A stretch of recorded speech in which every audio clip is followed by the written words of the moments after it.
ใหม่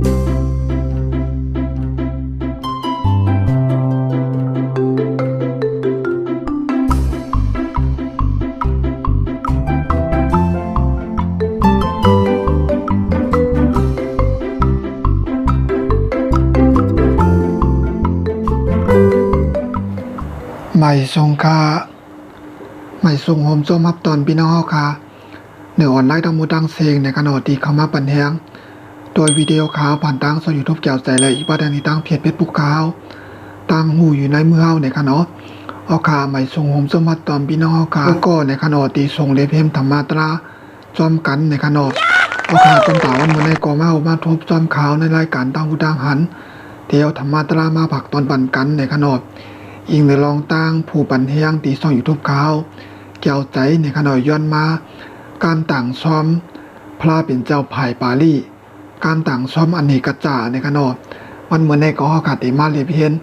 อ่านว่ากาจ้อมกันถ่อมกาจ้อมกันในขณะก้อยกว่าตอนตัดต่างอเนกจ่าในก็มันก็มี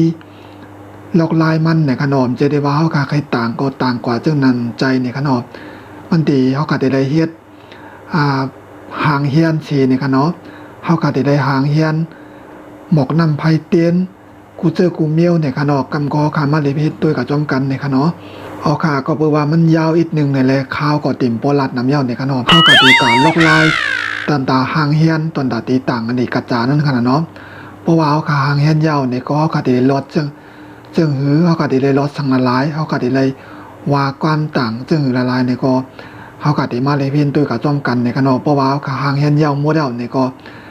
ต่างได้ปังสังฆาเจ้ามาต่างอันนี้กระจาในขณะเฮาก็อ่อนตั้งในเฮาก็เพราะว่าเฮาก็ติดต่างอันนี้กระจาในเฮาก็มือกลางในเจ้าในขณะขยามกลางในเจ้าขณะมันจะหนังว่าคำในเฮาก็ได้หางเฮียนไว้ขณะได้หางเฮียนไว้หมอกนำไผเตียนขณะหมอกว่าไผเตียนว่าน้ำหอมน้ำชาจักก็จะในขณะ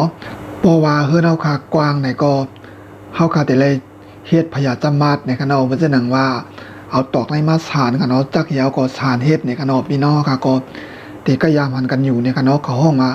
พญาจมาดในขณะก็ที่ห้องจังนั้นขณะเอาตอกมาสานกันแล้วก็ที่เฮ็ดไว้ฉีเจงในขณะยาวก็ที่เลยมีต้นกล้วยต้นอ้อยในขณะหน่อกล้วยหน่ออ้อยเสในขณะยาวก็มากกว่าไว้ที่ฉีเจงนั่นในขณะพอยาวก็เฮาก็ได้ปังเฮาก็ได้เฮ็ดเผินไว้ค่ะเนาะเฮาก็ได้เฮ็ดเผินไว้แล้วก็เพราะว่ามันมีเฮาก็มีไว้เผินหางกล้วยนั่นค่ะเนาะเผินให้มันสูงอีกนึงนั่นค่ะเนาะแล้วก็เฮาก็ได้ปังพลาในค่ะเนาะมาไว้ดีหรือเผินตีมีพญาจมาดนั่นในค่ะเนาะเพราะว่าเฮือนเฮาก็กว้างนั่นค่ะเนาะลองลายเฮ็ดมันแต่ก็ติเป็นจังนั้นในค่ะเนาะแล้วก็ได้หางเฮียนเขานำส้มปานในค่ะเนาะตีน่ะมีปานหรือป่าในค่ะเนาะเขานำส้มปานหมอกหมักไหม้ในกูเสื้อกูเมียวในขณะเจ้าหนาวค่ะปองเปลี่ยนไล่ในขณะในปับในหลีกในลายสั่งรัดไว้จังนั้นในขณะประวัติเฮ็ดในขณะประวัติค่ะตีรูซ้อมต่างซ้อมอันนี้กระจาในขณะยาวก็เฮาก็ได้ปังสังฆเจ้ามาในขณะยาวก็เฮาก็ได้เฮ็ดจอกเงินจอกคำในขณะมันจึงว่าจอกเงินจอกคำก็จะได้ว่าเอาคำตีใส่ใจขณะมันก็มันจึงว่าพาสีขาวแล้วก็มาทางภาษีเหลืองนั่นค่ะเนาะแล้วก็เอาหมอกใส่ในกันเนาะเอาหมอกใส่ไว้ในจอกเงินจอกคำนั่นค่ะเนาะเพราะว่าสังฆาเจ้าก็ยามาถึงที่เฮือนเฮาเนี่ยก็อ่อนตั้งไปกับซ่อมสังฆาเจ้าเนี่ยก็แต่ได้ต่างซ่อมมันนี้กระจาในค่ะเนาะแล้วก็สังฆาเจ้าก็ตีกีจอกเงินจอกคำเสียก็เอาอ้อยในค่ะเนาะเอาอ้อยที่ในเขาซ่อมบักซ่อมที่เขาก็ตีรูนั่นในค่ะเนาะแล้วก็ได้หางเฮียนไว้น้ำหมักขอนน้ำหมักหันในค่ะเนาะแล้วก็มีบ้านทางหมอกสปีคือจักอาจจะในขณะเนาะตีนที่ได้หางเฮียนตอนตัดตีเพียดน้ำหมักคอนหมักหันนั่นขนาดเนาะมันก็มีลอกลายมันน่ะมีนึงในขณะเพราะว่าเฮือนเฮาบ่กว้างในก็เฮ็ดก็อะไรในขณะพยาจะมาดันในขณะยาวก็หางเฮียนเขาซ้อมพักซ้อมเสียก็ตอนตัดตีดูติตันตามตีพุทธาพระเปลี่ยนเจ้าในขณะเนาะอันนี้ก็ติเปลี่ยนดอกลายตอนตาหางเฮียนเมื่อก็ติดูตันต่างซ่อมมันนี่กระจาในขณะยาวก็เพราะว่ากำนันก็เพราะว่าคาตีหลูติต้านเย่าเนี่ยก็1แนวก็ได้เลยลดน้ำมอเตอร์ไซค์3กรัมเนี่ยค่ะเนาะ2ก็ได้เลยลดอันนี้ก็จะที่สัมสารัมเนี่ยจากกว่าเนี่ยค่ะเนาะฮ้อนต่อถึงยาตา5เวย3กระถาเนี่ยค่ะเนาะก็ได้เลยลดจึงนั้นนะคะ 3ก็เฮาก็ได้ลดกรุงพระราชสังขาไผ่ปาลีนี่ค่ะเนาะ4ก็เฮาก็ได้ลดอ่องเปียดเปิงนี่ค่ะเนาะนกตูปาลีนี่ค่ะเนาะยาก็5ก็ก็ได้ลดประธานปีเจ24นี่ค่ะเนาะ6ก็เฮาก็ได้ลดปุปปนาสุขนี่ค่ะเนาะปลดปลายตีเอาภาวะตุสปามังกลัม3กัตถาตัวถึงที่สุดนี่ค่ะเนาะปุปปนาสุขก็ได้เป็นนับปาในปริดงชีวิตสุขนั่นกันนะเนาะเอาปุก11ค่ะเนาะปุปปนาสุขนี่ค่ะเนาะเอานั่นนี่ค่ะเนาะเอาสุขนั่นยาก็เอาภาวะตุสปามังกลัมจากกว่านี่ค่ะเนาะ3กัตถานั่นนี่ค่ะเนาะหลอดอันนั้นป้านี่ค่ะเจ็ดก็มือตีหลูซ้อมนำหมอกไผ่นั่น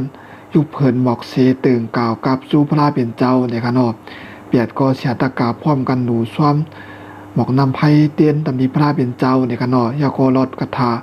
อาลาตาตีนาวากูเนฮีนี่ค่ะเนาะเป็นการตำซ้อมไผ่ปาลีผีไตนี่ค่ะเนาะ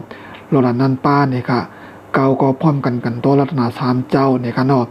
อันนี้ก็สิเป็นลอกลาย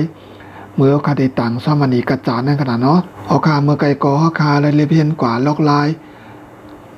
ตอนตาตีหางเฮียนมือตีหลูต่างซ้อมมณีกระจาตำดีพุทธพระเป็นเจ้าในขนบเพราะว่าหางเฮียนเยาตูตีงามเยากว่าเยาในก็เฮาก็ได้เลยลดกระถาอันดีหมายคับอันที่ข้าวรัตนีกว่ามือไกลนั่นในขนบเพราะว่าคาลดห่อนั้นเยากว่าเยาก็คดีเลยต่างซ้อมลดกระถาไปปาลีก้ามต่างซ้อมมณีกระจานั่นขนาดเนาะเอาค่ะเฮาคามาได้เพียนตัวกับจ้อมกันในขนบอันพี่น้องคาเลยหาหนูในก็ติเป็นการต่างซ้อมอันนี้กระจาไผ่ปาลีในขนบเฮาก็ได้เลยว่า3กัมในขนบตีแน่ๆในขนบเอาค่ะรถอ่านว่ากับจ้อมกันยาก็ถอนเสียวก็ว่ากับจ้อมกันในขนบอ่อนตั้งสุดก็ได้เลยรถนะโมตัสสะอ่อนตั้งก่อนในขนบนะโมตัสสะภะคะวะโตอะระหะโตสัมมาสัมพุทธัสสะนะโมตัสสะภะคะวะโตอะระหะโตสัมมาสัมพุทธัสสะนะโมตัสสะภะคะวะโตอะระหะโตสัมมาสัมพุทธัสสะปรมาพุทธวาสนะอุปาทนากถานะครับเนาะอันนี้กจาติ3สาลามสันทาวิ3อันนี้ปี3กะหากาลามกะไวสันโตตุคาจาติปูนาปูนามกะหากาลกะตีทอสีปูนากีหามนากะหาสีสปาติภาสุกาภักกากะหากูตัมวิสังฆาตัมวิสังขารากาตัมจิกตัมตัณหานามขยามิจากาเอากะดีแน่ๆเฮาก็ได้ลดว่า3กัมนี่ค่ะเนาะเพราะว่าเฮาก็ลดกถาปลุกโหได้ยาวกว่าเยาในก็เฮาก็จำได้มาแทงปลุกหมาย2นี่ค่ะเนาะปฏิจจสมุปบาทาอนุโลมานี่ค่ะเนาะอวิชชาปัจจยาสังขาราปัจจยาวิญญาณัมวิญญาณปัจจยานามารูปัมนามารูปปัจจยาสลายตานัมสลายตานะปัจจยาภัสสะปัจจยาเวทนาปัจจยาตัณหาปัจจยาอุปาทานัมอุปาทานาปัจจยาภาวะปัจจยาจาติปัจจยาสารณามรณัมโสกาปริเทวทุกขะโทมนัสสะสุปายาสาสัมภาวตันติเอวามิตัสสะกิวรัสสะทุกขังขันธัสสะสมุทัยโยโหติปัสสะสมุปาทาปฏิโลมาอวิชชายะโดยว่าอาศิสาวิลากานิโรธาสังขารานิโรธสังขารานิโรธาวิญญาณานิโรธวิญญาณานิโรธานามารูปานิโรธนามารูปานิโรธาสลายตนานิโรธสลายตนานิโรธาภาษานิโรธภาษานิโรธาเวทนานิโรธเวทนานิโรธาตัณหานิโรธตัณหานิโรธานิโรธอุปาทนานิโรธาภาวะนิโรธภาวะนิโรธา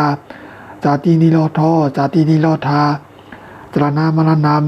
โสกาปริเทวทุกขะโทมนัสอัสสุปายาสานิรุสันติเอวามิตัสสะกิวรัสสะทุกขันขันธัสสะนิโรธโหติอุปาทนากถายะตาหาเวปาตุภาวันติธัมมาอัตตาปิโนจายะโตเปียมานัสสะอัตตสะกังคา วาปายติสปายาโตปาจานาติสาเหตุธัมมัมยตาหาเวปาตุภาวันติธัมมาจายาโตเปมานัสสะอัทสะกังคาวาปายติสปายาโตขยัมปัจจายานัมอเวติยตาหาเวปาตุภาวันติธัมมาอาตาปิโนเสียยาโตเปียมานัสสะวัตถุปายาติทติมาลาสิตูลิโยวาโอภาสยามันตาลิคัมสาธุสาธุสาธุโอกาสตีว่ากับเรื่องนั้นในขณะในกฎที่เป็นการดังซ่อมอันเดกระจาไผ่ปาลีในขณะมีพี่น้องผู้ปัญญาที่สอนยูทูบข่าวย้อนมาในขณะวันมื้อนี้ก็เลยเฮ็ดออกคลิปวิดีโอเสียวก็มาผักตอนปันพี่น้องคาตีย้อนมาในขณะยก็อีกป้าแดงพี่น้องคาผู้ปาปันแฮงตัวที่สอนยูทูบข่าวเกี่ยวใจในขณะสังเจอว่าพี่น้องคาโลไข่หมอไข่หู้ยก็เพราะว่าโลตังซ่อมอันนี้กระจาในก็ตัวอย่าอ่อนได้เสียก็ว่าในขณะว่าจ้อมในขณะก็กับว่ามันเป็นไผ่ปาลีแลในติขยับอีกนึงในขณะคุยกับว่าเป็นสั่งในขณะเขาก็ตัวปรับมันสีว่าในขณะอันนี้ได้ก็เพราะว่าคดีต่างซ่อมอันนี้กระจาในจีดีว่าก็ได้ต่างก็เหลียวขนาดเนาะก็ได้เลยผิดปังเอาสังขาเจ้ามาถึงตีหอตีเฮือนเฮียวก็กำนันก็คดีได้หางเฮียนจึงหนังข้าวว่ากับมือไกลในขณะเนาะหมอกนำไพ่เตียนเฮียวก็หางเฮียนเขาซ่อมพักซ้อมกูเจอกูเมียวเพราะว่าเฮือนเฮากากลางเนี่ยก็เฮ็ดขัดพยาจมาดนั่นกันเนาะขัดพยาจมาดเจ้าก็เฮ็ดเข้มๆนั่นขนาดเนาะเฮียวก็แต่เลยปังเอาพระราเป็นเจ้าคามาอยู่ไว้ดินอันเหนือเข่งเดียวคางให้หางเฮียนไว้ในขณะเฮียวก็ปล่อยเฮ็ดอันเฮียวก็เฮียวเนี่ยก็สังขารเจ้าก็ตีอ่อนว่าในขณะตีอ่อนต่างซ่อมอันนี้กระจาในขณะเฮาก็ว่ากับจ้อมเจอนั้นก็ในขณะอันนี้ก็เป็นการดังซ่อมอันนี้กระจาไผ่ปาลีในมาปักตอนบันพี่น้องเฮาคาในขณะยินจอมพี่น้องค่ะกูก็ขณะสังเจอว่าพี่น้องค่ะใครฮู้กำกังไว้พระปูไรโหไรเสียมว่ากันเนาะกำปันพรลูกหลานหื้มนั้นก็กำต่างซ่อมเนี่ยกำห่อปันลูกหลานเนี่ยกำกระถาปูไรโหไรเสียมว่าในกันเนาะตั้งหูตั้งหันเกี่ยวกับอะไรเสียมว่าในก็ปอพี่น้องค่ะใครฮู้ใครหมออันนั้นก็ใครได้เพี้ยนในก็เข้ามาตัวตีซ่อนยูทูบข่าวเกี่ยวใจแล้วก็ย้อนมาอะไรอยู่ในกันเนาะข่าวก็ที่คัดใจเสียก็หามาผักตอนปันพี่น้องเฮาค่ะที่เข้ามาปันแห้งตัววิดีโอข่าวเนี่ยค่ะเนาะสังเจอพี่น้องค่ะไปไล่ติดตามเนี่ยก็ฝากติดตามช่อง YouTube ข่าวอีกนึงเนี่ยค่ะเนาะฝากติดตามปันแห้งใจข่าวเนี่ยค่ะเนาะยินจมพี่น้องค่ะกูก็ค่ะเนาะที่เข้ามาปันแห้งตัววิดีโอข่าวปันทางช่อง YouTube เกี่ยวใจเนี่ยค่ะเนาะเฮาค่ะสั่งไกลมาเฮาทบชมกันแทงเนี่ยค่ะเนาะคลิปตั้งมาแต่มีธรรมะตราปุกได้โหไหลมาฝากตอนปันกันเนี่ยก็สั่งไกลเอามาฝากตอนวันพี่น้องค่ะแทงเนี่ยค่ะเนาะตั้งแต่วันมื้อนี้ก็ได้คือรายการเฮาค่ะว่าที่ในก่อนค่ะใหม่ทรงค่ะ